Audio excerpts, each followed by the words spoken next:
شیخوپورہ میں تحریک لبیک یا رسول اللہ صلی اللہ علیہ وآلہ وسلم کی جانب سے یوم پاکستان کی ریلی نکالی گئی، جس میں کثیر تعداد میں لوگوں نے شرکت کی اور پاک فوج کو سلام پیش کرتے ہوئے عظیم لیڈر قائد اعظم محمد علی جناح اور علامہ محمد اقبال کو زبردست خراج تحسین پیش کیا اور ملک کی سلامتی کے لیے دعائیں کی گئی۔ اس موقع پر تحریک لبیک یوتھ ونگ کے سینئر رہنما محمد انعام نے کہا کہ آج تحریک لبیک یا رسول اللہ شیخوپورہ کے زیر اہتمام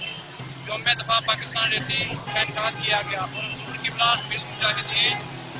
حافظ خادم حسین رضوی کی ہدایات کے مطابق آج پاک فوج اور پاکستان سے یکجہتی کے لیے ریلی نکالی گئی اور یوم پاکستان کے حوالے سے میں تمام مسلمانوں سے یہ اپیل کروں گا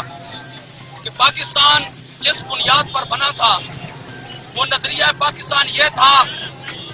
کہ مسلمان یہ چاہتے تھے کہ ہم پاکستان اور ایسا ملک حاصل کریں۔ اللہ رب العالمین نے مسلمانوں کی دعاؤں کو قبول فرمایا اور اس وقت مسلمانوں نے نعرہ کیا لگایا تھا، ہندوستان بٹ کے رہے گا اور پاکستان بن کے رہے گا۔ پاکستان کا مطلب کیا؟ دور ریاست کیا ہوگا؟